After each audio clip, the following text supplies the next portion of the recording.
Oh, it's starting on its own. Hello. I'm recording today's lesson. All right, so this is the trapezoidal rule from last time. We have one more question to cover. So when giving a function and then the boundary, right, lower bound, upper bound, I want to approximate the integral of this function from -2 to 6. Here they indicate how many interval, subinterval. 1 to 4 trapezoids. That means n equals to 4, right?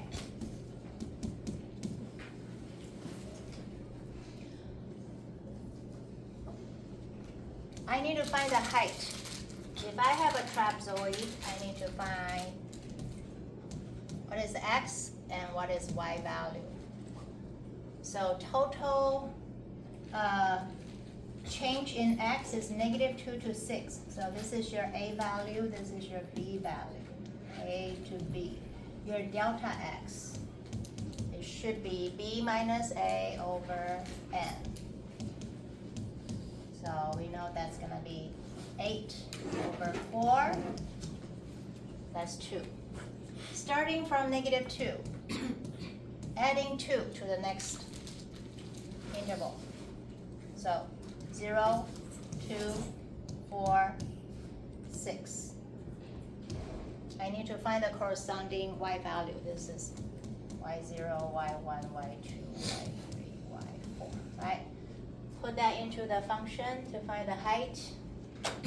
-2, 6. 10 minus 0, 10 minus 4, 10 minus 16. Okay, 10 minus 36, -26. So are you able to see that this is one subinterval, this is the base 1, base 2. So to find the area of the trapezoid, we use the formula h over 2. Your h is delta x, 2 over 2, right? First and the last height, we only added once, remember? Or the middle one we added twice. So we can just say 6 plus 20 plus 2 times, right? 16, 12, minus 12, and then minus 26. Oh, it actually equals to 0. Use the trapezoidal approximation. Our net change is 0. This is probably not very accurate. Can you check with your calculator?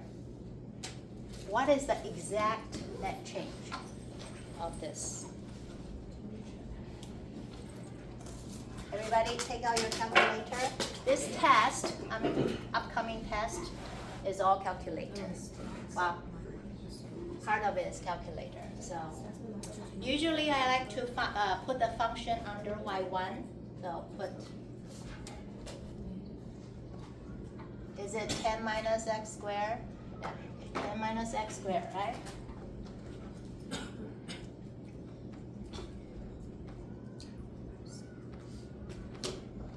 And then you go to definite integral. Remember how to get there?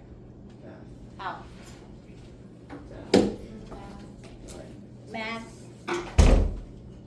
9 or alpha window. Yeah, alpha window number 4 for nice sum. So from how much? -2 to 6. I put my function under y1, so I just need to input y1. How do we input y1? Alpha trace. Good. Oops, 写错了。哎呦 Yeah, y1 here. Alpha trace dx. Yeah.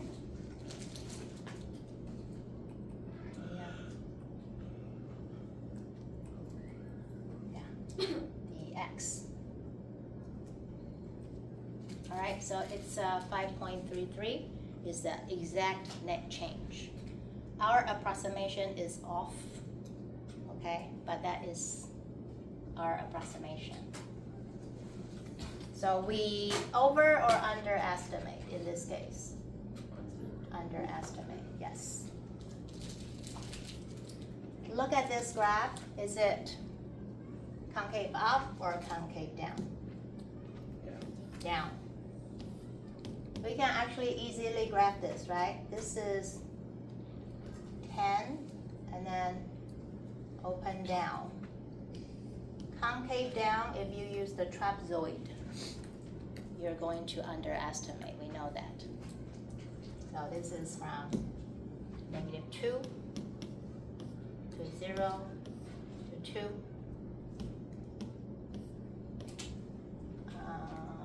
It's 3, 4. We will not draw to scale to 6. So yeah, that. Yeah. Okay. So the positive and the negative totally cancel out according to our approximation. All right. Anyway, this should be 5.333. So we underestimate, right? Using the trapezoidal rule because this function is concave down.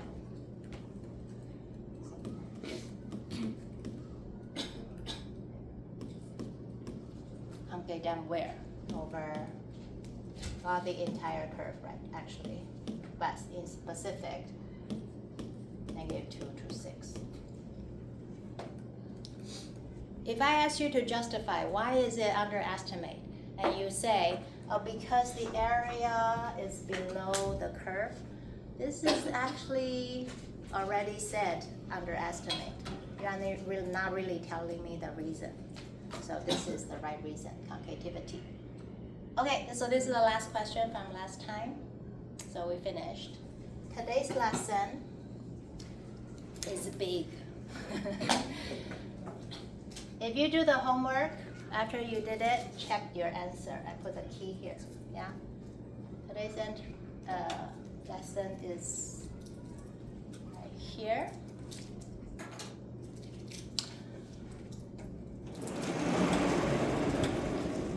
So we're going to review how do you find the average value? What does that mean? Okay. There is a mean value theorem for definite integral. You learned the mean value theorem for derivative. Remember?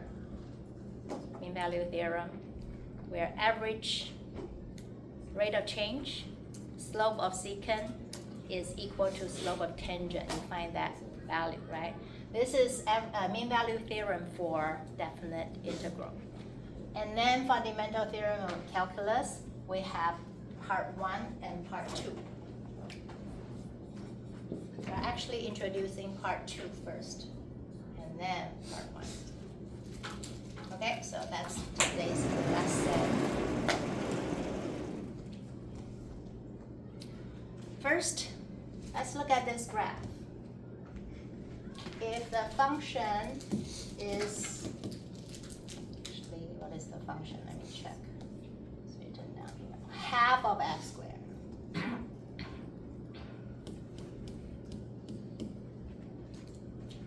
Look at the shaded area in the yellow.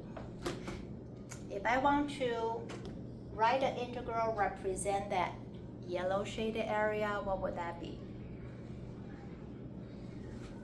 Maggie, you want to help me? Area under the curve. 0. Yeah, so notation? Integral. And then lower bound, this is from A to B, right? 0 to 3. Off, write it down. Half x squared dx. Total area in yellow. What is the average value? You have all this height from 0 to 5, right? increase from 0 to 5. What is the average height? So we are taking this chunk of yellow and then evenly distribute it to get into a rectangle with a base 1, 2, 3. Make sense? So it's going to be 3 times the average value, average height, average y value, if that makes sense. This height is your average value. Can you use the calculator quickly to evaluate this? Meaning, what is the total area?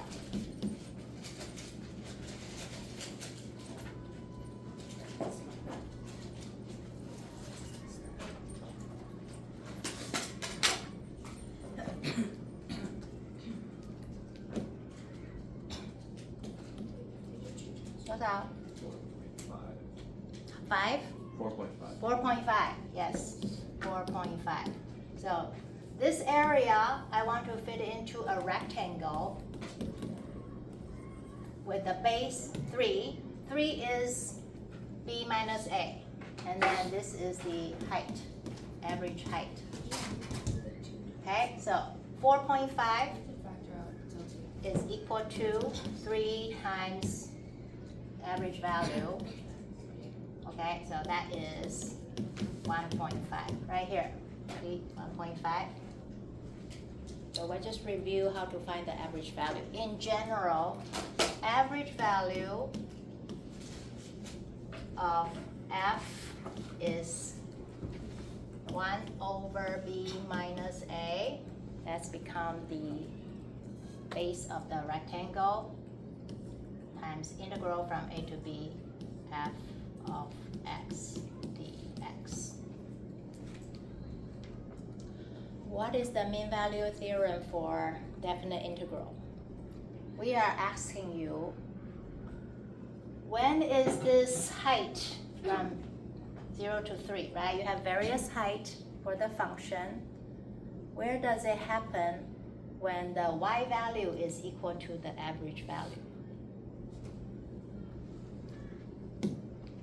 If you draw the average height, there is a point that touches the function where the average height is the height.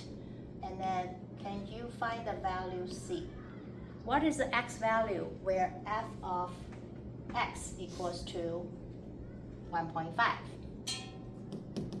So the mean value theorem for definite integral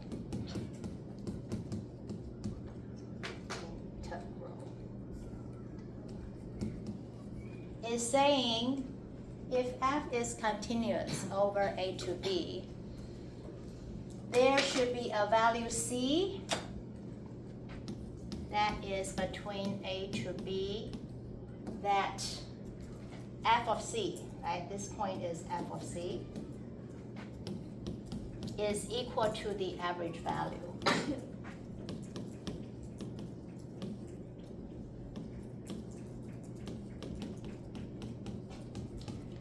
So having said that, can you help me to find it?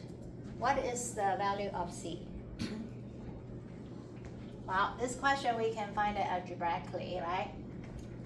We can substitute c into it.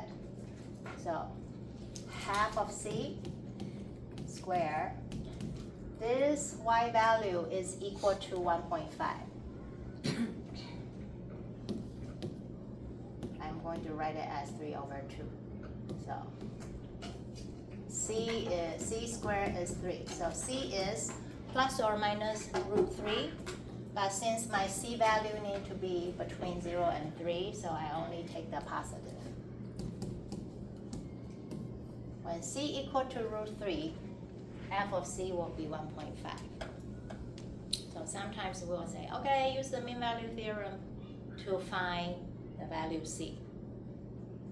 So you need to find the average value first, set it equal to the function to find the x coordinate. Does it make sense? All right. Good. So every lesson at the beginning, I kind of give you a review So this is like a basic derivative of various function using product rule, quotient rule, chain rule. So practice on your own. Check your answer. Yeah. This is the mean value theorem for definite integral we just talked about. Where when x equals to c, there is a c between a to b that satisfied f of c equals to the average value.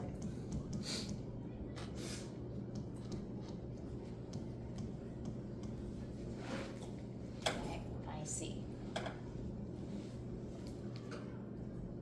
Okay, let's move on. Now, introducing fundamental theorem of calculus. I'm going to start with the second one, part 2. This looks complicated, but we already know this. We already know this.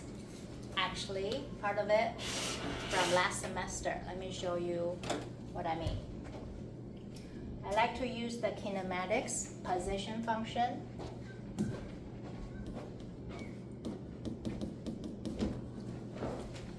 S of t. If S of t gives you the position of the particle, and I'm asking you, right, it's traveling along the x-axis. What is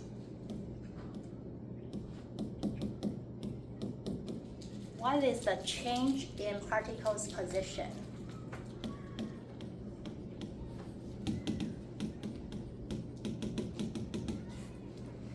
from A to B over the time interval A to B? I'm looking at starting position. I can substitute A into it, right? Ending position, I substitute B into it. So if I say this is where A and B, and this is the position, how do I find the change over this time? What do I do? What is the change in position? What is it? I subtract. Final position, subtract the starting position. So this will be S of B minus S of A. Yeah, Algebra 1 student can do this. Yeah, we know this. This lesson, we actually show you the graph of rate. Change of position over time. What function is that? Velocity function. So we know that derivative of position is velocity function. So you're looking at the rate, and we probably give you a graph.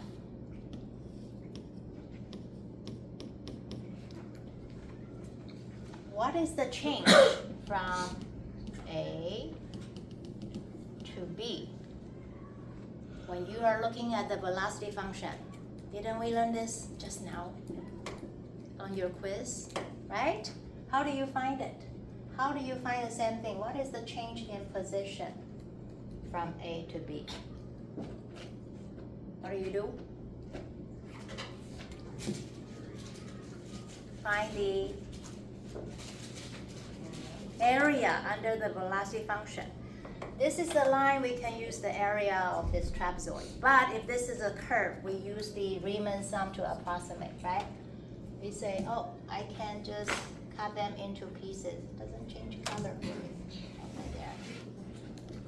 Right, so I make it exaggerate the rectangle. I'm finding the height, V of T, say TK.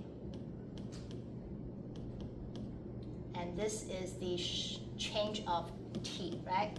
I am trying to estimate the change, the net change over A to B by adding all this rectangle. So base times height, v of tk times delta t. I am summing up from 1 to n. If I want to find the exact net change, what do? I take the limit when n approaches to infinity. Isn't this, we say, integral from a to b of f of t dt. That is the exact area under the curve. Yes? This is exactly the same meaning as that. Okay, great. So, that's why I say you already know this. Writing this, we get s of b minus s of a is equal to the change in position. In other words, change in position is actually the total displacement, okay? This is in velocity position function, but we want to have a general notation. So I'm changing the velocity function v of t into small case of f of x. I'm changing the position s of t into capital F of x because you need to do the antiderivative to find the position function from velocity function, right? And then you substitute the upper limit, subtract the lower limit right here. So look at the fundamental theorem of calculus. Isn't this the same as integral from a to b of velocity function? Is antiderivative of that is position function, right? Final position, subtract the initial position. Same. You're writing it like this. Questions? If you move things around, it actually addresses another situation. I want to isolate what is your final position or final amount when you put the water into the sink, draining out, right? What is the total amount at the end? So your S of B is, move this over, initial position plus the change from A to B. B of t dt. So the final amount, final total amount will be amount of people, number of people, amount of water, position is equal to the initial amount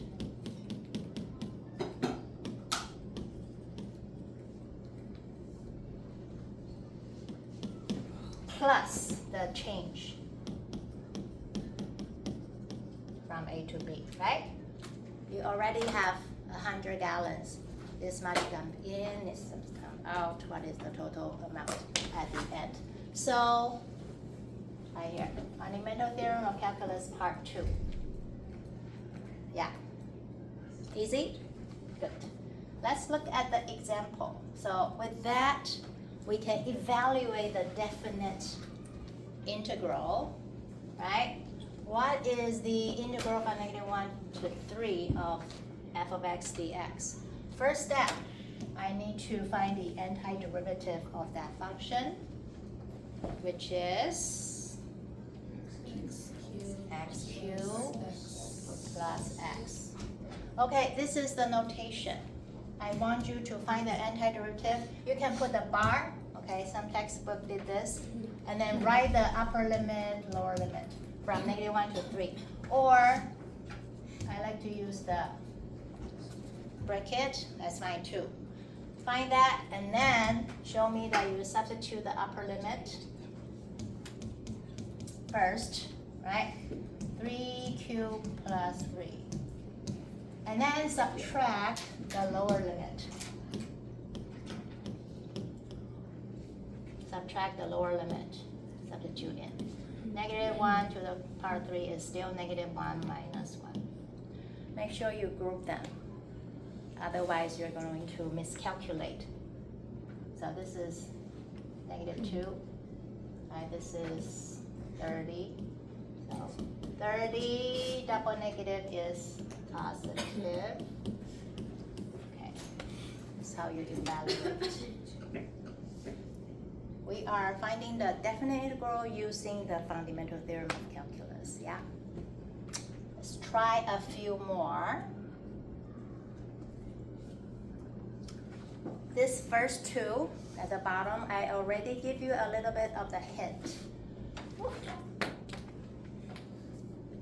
So look at the function and think of which function derivative is cosine. So we want to find the antiderivative.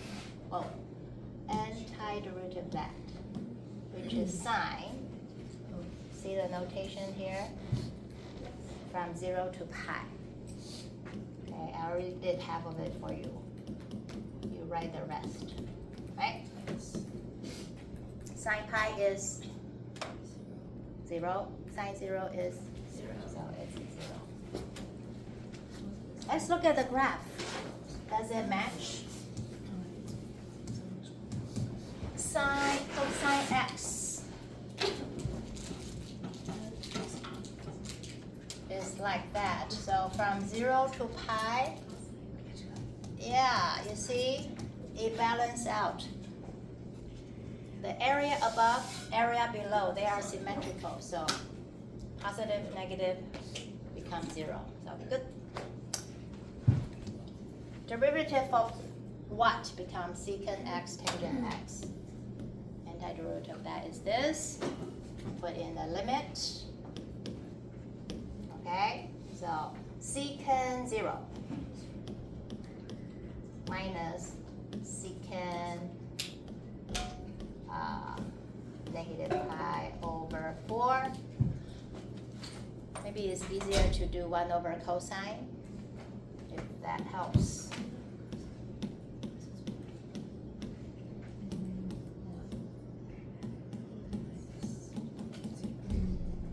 Okay, what is cosine 0?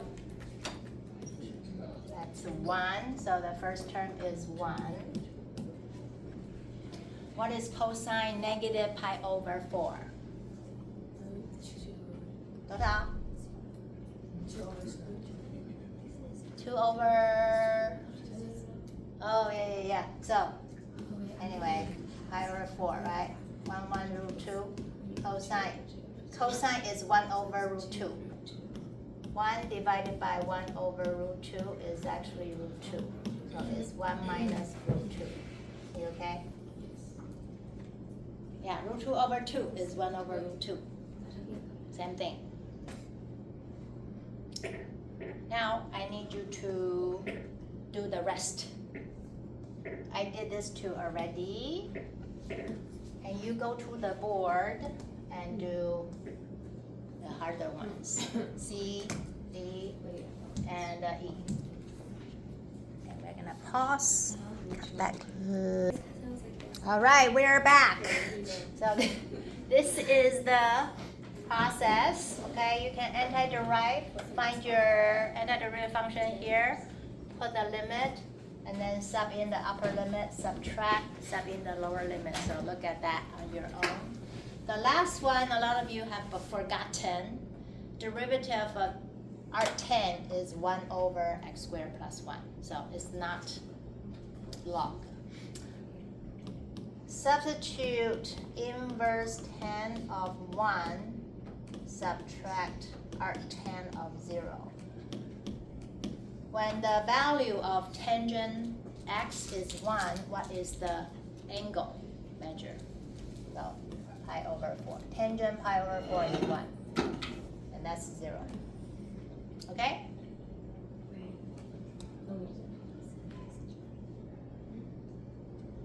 So it's pi over 4. Good. All right, next. Let's look at some alternate problem from this. So this question says, I want to find the area of the region between the curve and the x-axis between 0 to 3. So first of all, this is the function. We know that if a function is above, integral is positive. If the function is below, integral will be negative. If I ask you to find the total area, that means I don't want the net change. I want positive plus this positive area. I want to turn the negative value into positive, so I can add it. If this is a velocity function, this is how much you move to the right. Wait, why do you want to change the negative to? Because I'm finding the area. Area, there's no negative area. Integral is negative, but area is positive. So I'm just trying to say, when you're doing the velocity, right? Integral from the positive velocity is the distance moving to the right. When you have integrate the negative velocity, that's how much you move to the left. So if you take this integral without doing anything, you're finding the total displacement. But I want to find the total distance travel. Get it? With the velocity function, is the same as asking you, what is the total distance travel?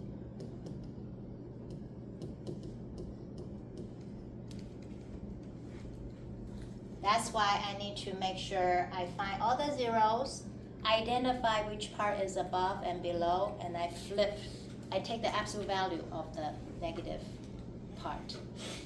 Are you okay with this?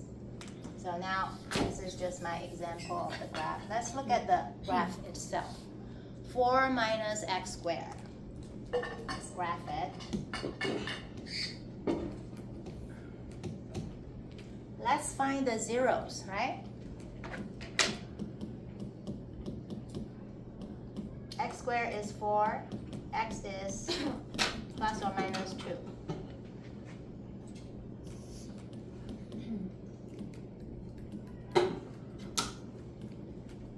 And the y value is 4. That's the y-intercept. X-intercept. Graph look like this. I want to integrate. Where is my bound? That's my A to B. 0 to 3. Oh, there you go. This part is above. From 0 to 2. But this part from 2 to 3 is below. To find the area bounded between the curve and the x-axis, it is wrong to say, oh, integral from 0 to 3, right? 4 minus x squared. This will be taking this area in pink, subtract the green area.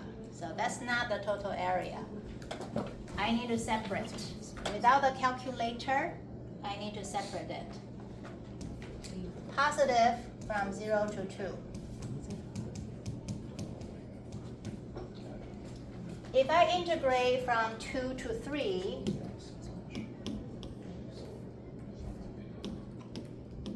since the graph is below the x-axis,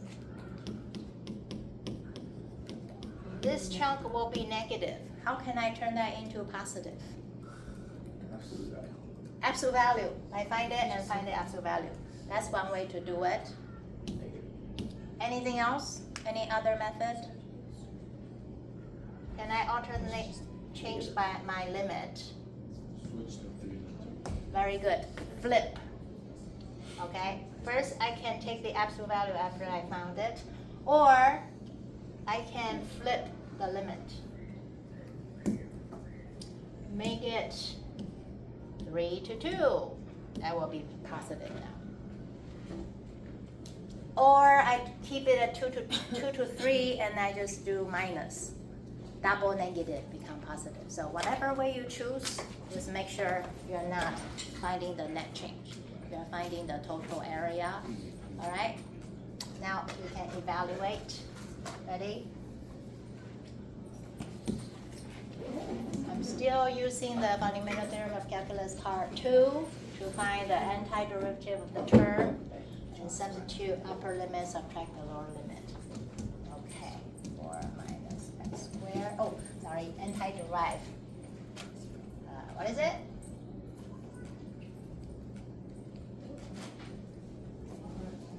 Four x minus 1/3 x cubed.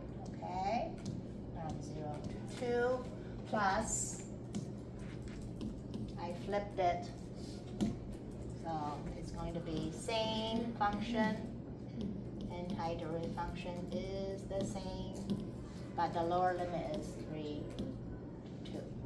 Okay, now let's write the evaluate. 4 times 2 is 8 minus 8 over 3, subtract 0. Okay, plus.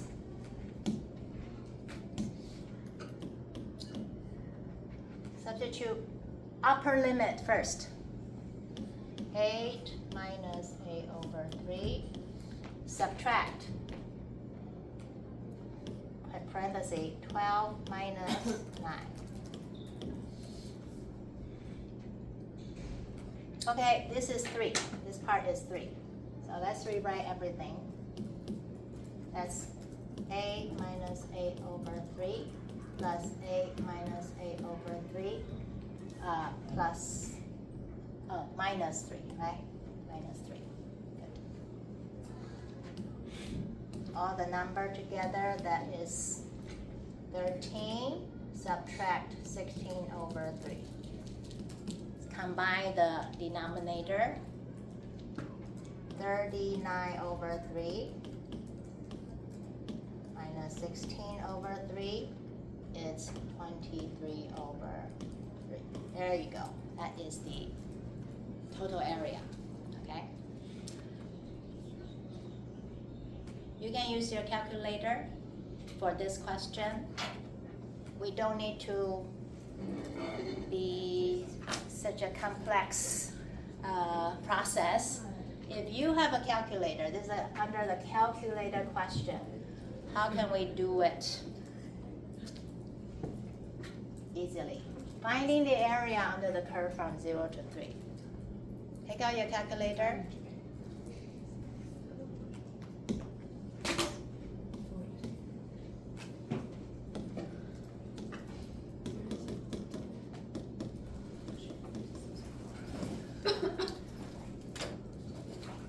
Integral from 0 to 3. What should I type in?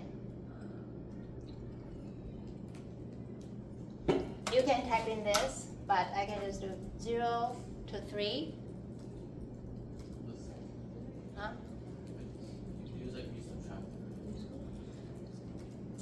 With the calculator, it can, help me to evaluate this. I want everything to be positive, right? If I do this, that's wrong. I need to flip the negative graph into positive. So when I find the integral, it will be positive. So how do I flip? Absolute value, you're right. Put the absolute value of that function. Okay, take out your calculator. Let's try it. So, alpha window, integral from 0 to 3. I need to put the absolute value, alpha window again, number 1. Okay, if you already put in y1, you can just type y1. I didn't, so 4 minus x squared. That's my function. I want to integrate this absolute value of that, dx. Oh, is that true? 23 divided by 3 is our calculation. Yes. Yes. Yeah. Why is the calculator a little bit off? Because the calculator is set up with an algorithm to approximate, so they probably have a little bit off. Okay, so that is using the calculator. And that makes sense. Remember, if I want to find the total distance traveled, I need to integrate the speed. And what is the speed? Speed is absolute value of velocity. See? I integrate absolute value of that function. Okay. All right, moving on. There you go.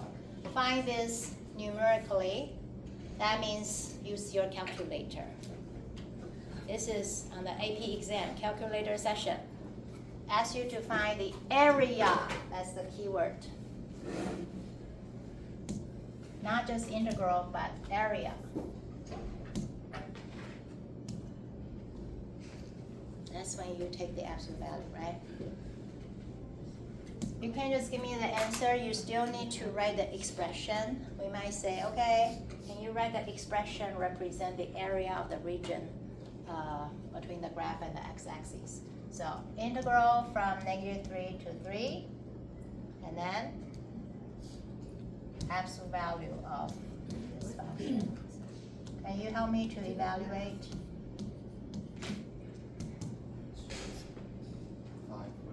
5.425. All right. Everybody got the same? Don't ask me in the middle of the test, Miss A, how do you put in absolute value? Well, I'm not gonna tell you on the test. Set it in radians. You know, set it in radians. Got it? Got it? Common mistake students sometimes make is you cannot put the absolute value outside. You don't do this, yeah?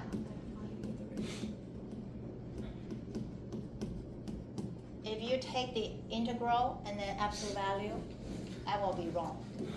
Because you already subtract that and then take the absolute value of the net change. So make sure you don't make that mistake. All right, continue. I will say the free response question, 80%, 70% will be integration, because integration is actually associated with differentiation. So look at this question here. It looked like integral, right? They define h of x is the integral from 1 to x, f of t dt. So it's the same as asking you to decode that equation. I'm trying to tell you that h prime is f. This equation is trying to tell you this. So antiderivative of f, integral of that is h. And everything they're trying to ask you here, you already know how to do from last semester. Okay, let's refresh your memory here. If I have a function, f of x, derivative, second derivative, right? I can use the first derivative function to interpret the graph of f. So when f is increasing, What about the first derivative? It's positive. F prime is positive. Slope of f is positive, so positive. If f is decreasing, that means the first derivative is negative, yeah? When does f has a maximum point? F prime is 0 and not necessarily is a maximum. Sign change, right? F prime changes from what? Positive to negative because you climb up and down. Changes from positive to negative. When f has a minimum point, that means f prime changes from negative to positive. So you know all this, didn't you? When does f has a inflection point? Someone 0. How do I use the derivative to determine the point of inflection? When it's equal to 0. Oh, when the slope changes from positive to negative of f. Oh, When you f said prime it is- so well.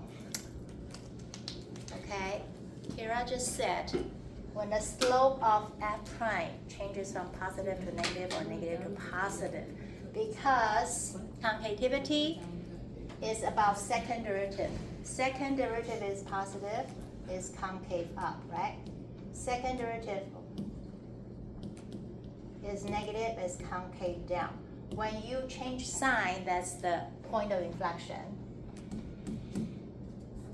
Okay, yes or no?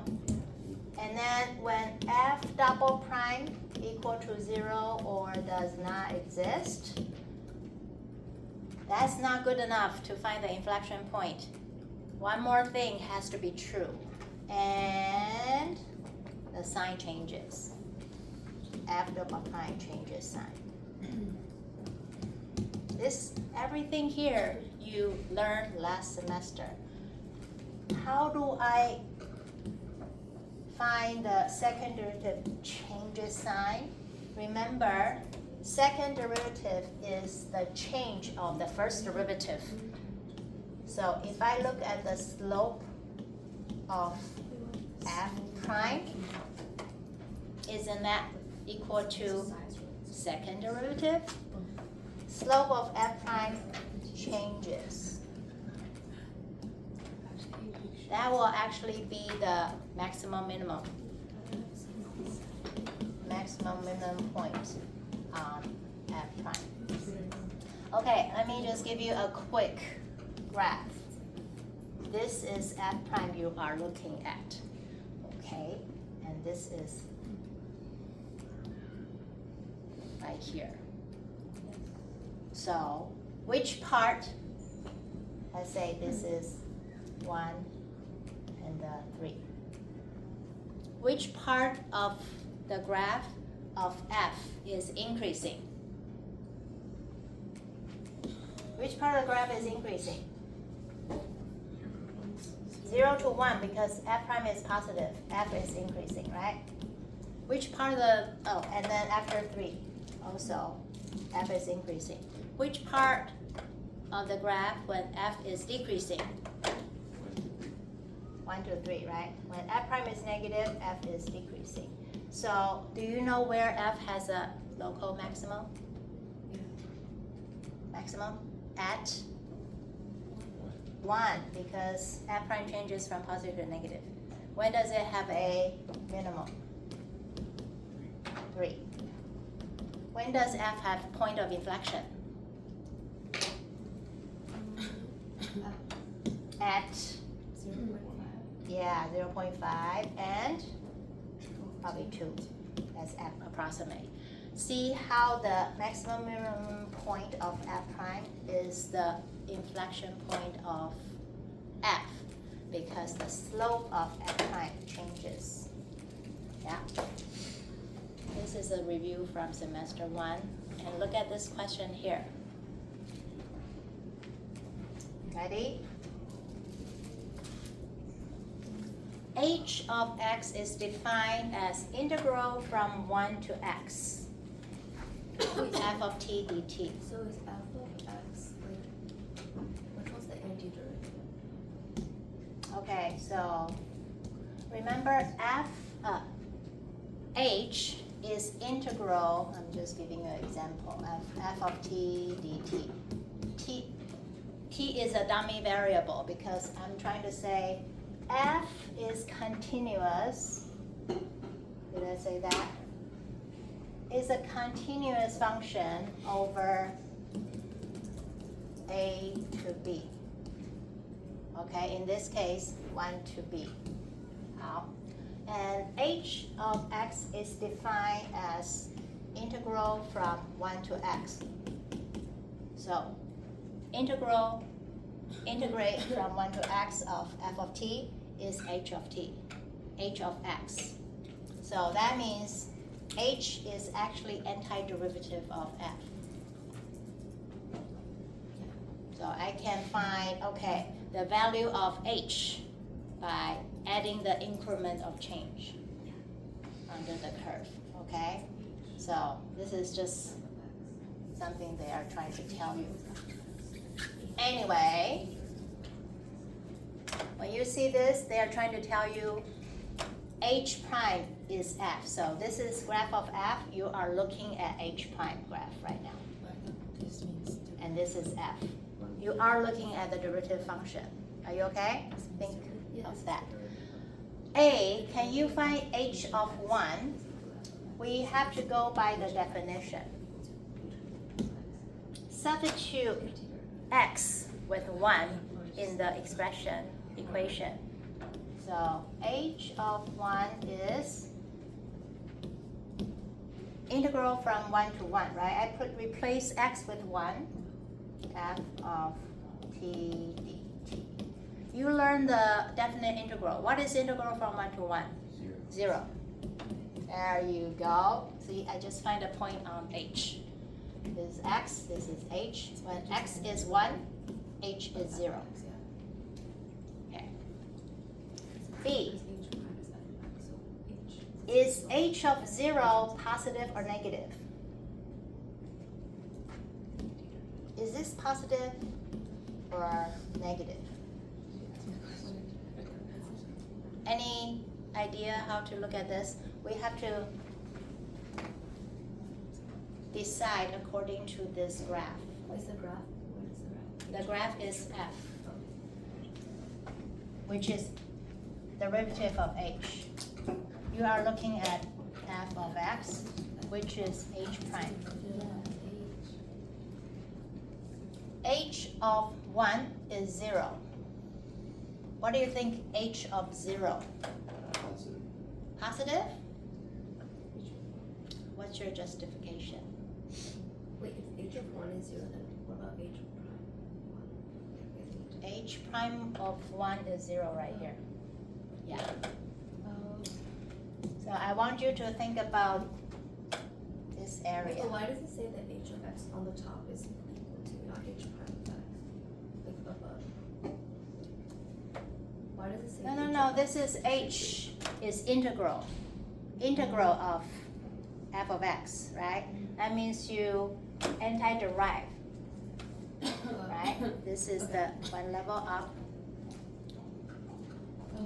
Didn't you say when derivative is positive, h is increasing? Yeah? This is when h is increasing, right? You can think of it like that. Derivative is positive, h is increasing.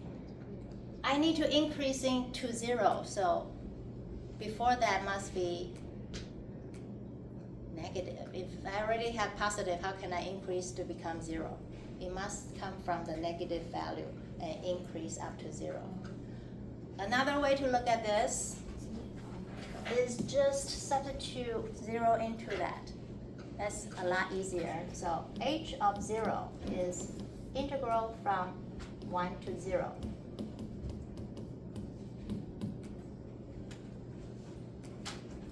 Integral from 0 to 1, positive or negative? Curve is above, so positive, right? What about integral 1 to 0? You flip the limit, it will be negative. So we can use the property in this case. I want to flip it, put the negative, 0 to 1 f of t dt. So to justify, you can say, since f of t is greater than 0 on 0 to 1, so integral from 0 to 1 of f of t dt is positive, right? If the graph is above, integral is positive. And you put a negative in front of a positive number, so this will be negative. H of 0 is negative. This is going to be a negative value. I don't know how big, but negative. You can take 0, subtract that area. Okay, that will be your H. Okay, C, can you find the value of x where H has a maximum?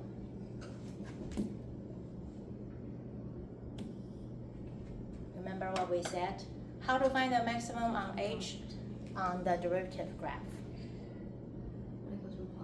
It goes from positive to negative. So when the derivative goes from, where is derivative positive? H prime is positive over 0 to 4, right? H prime, sorry, the H prime is negative from 4 to 8. That will make the H prime goes from positive to negative at 4. That determines our maximum point. 这个怎么 shift? Maximum point, there you go. So, okay, ready to write it?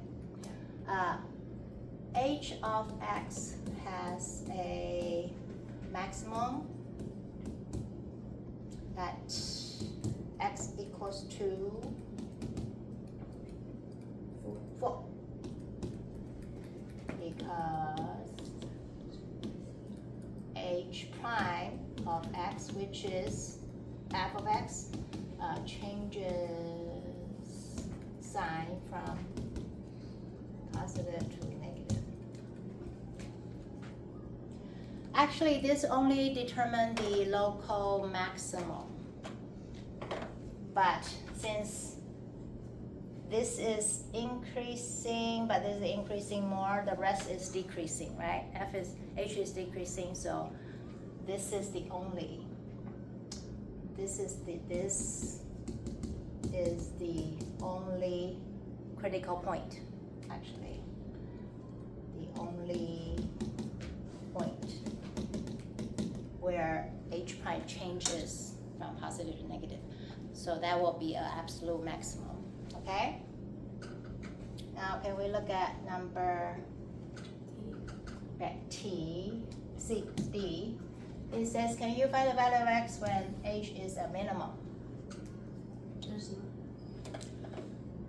Okay, we need to compare how much increase and how much decrease. The value of H, right? You go from a little bit small negative number, right? You add a little bit. I'm going to say this is a P. The area is P, so you add P to get to 0, small amount. And then you add another, let me call that area is Q. From 1 to 4, you add another Q value to get here. So x equal to 4 is like Q, yes? And this is a maximum. After that, H is decreasing after that. See the curve of H prime is below. That means H negative, water starting to drain out. The amount of water is decreasing. Yes? How much? A lot. A lot more than how much you put in, yes? So if this amount is, say, W, I subtract W, okay, to get to 8. Since W is a lot bigger than the sum of P plus Q,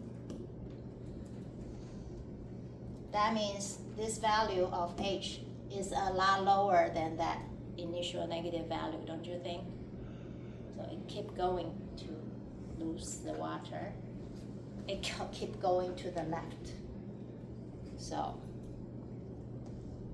the answer is H has a minimum at x equal to 8. If I only consider the value of H from 0 to 8. Are you with me? Okay, so for D, no change. H of x has a minimum at x equals to 8 because the amount of the negative, right, 4 to 8 of f of t dt is a lot bigger than integral from 0 to 8. 0 to 4, sorry.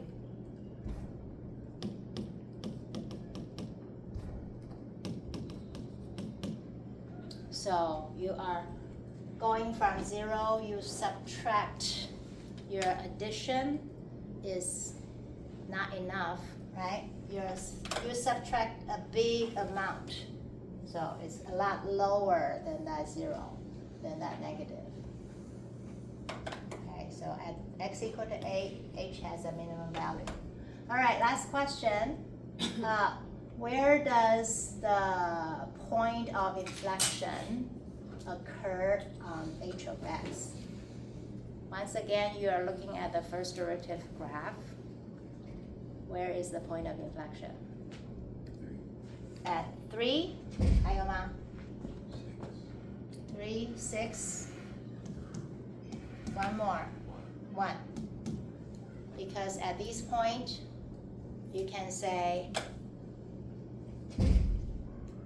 the slope of f, which is the second derivative of h, is 0, right, horizontal tangent, and the slope changes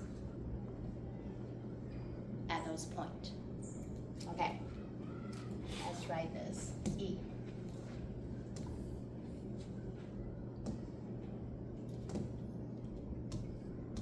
H has point of inflection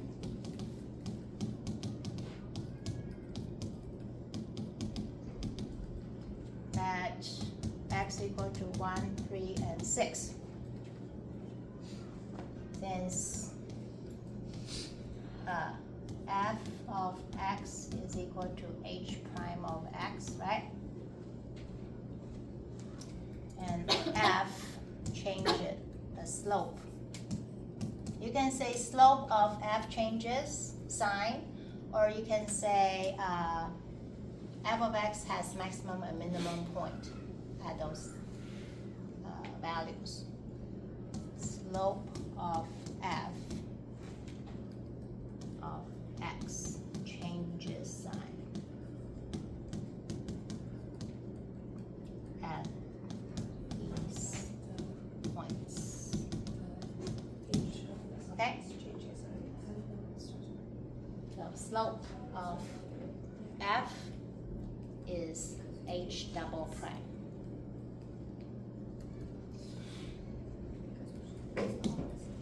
Slope of f is h second derivative. Are we good?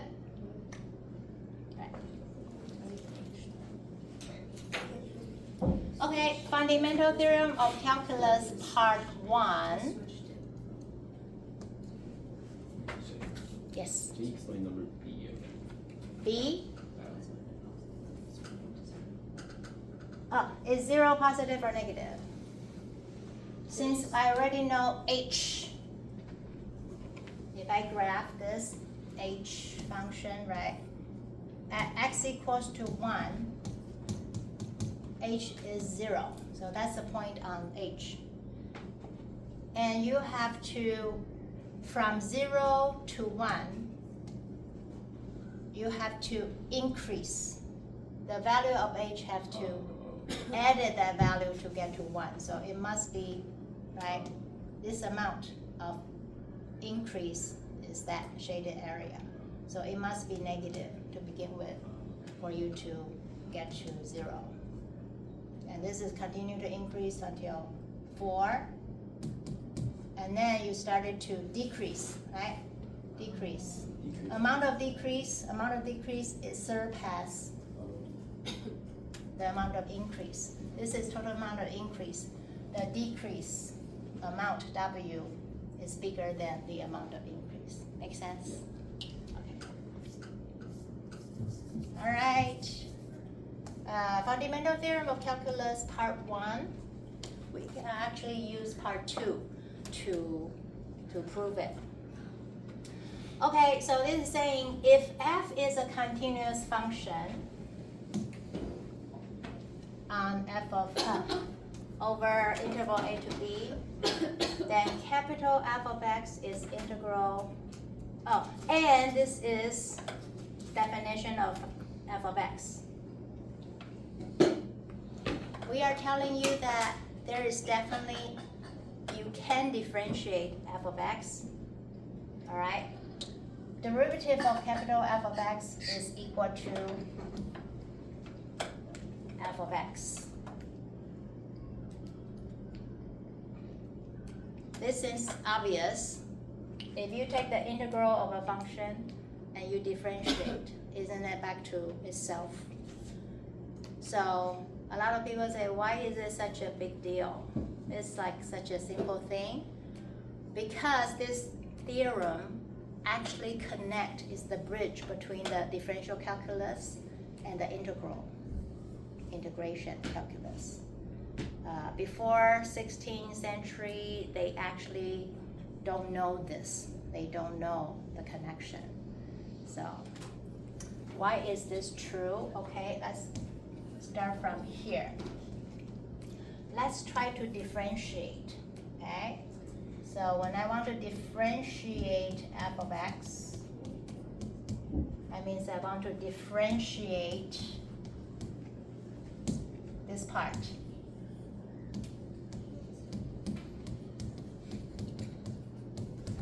Okay, we already know how to do this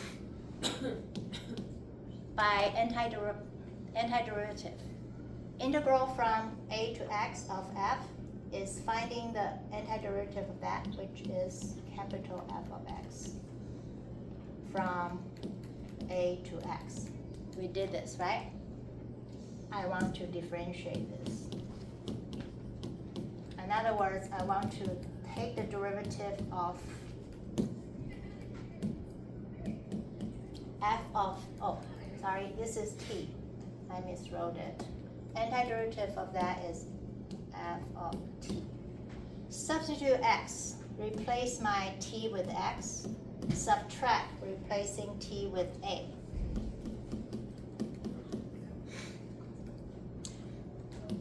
I can differentiate them separately. So what's derivative of f?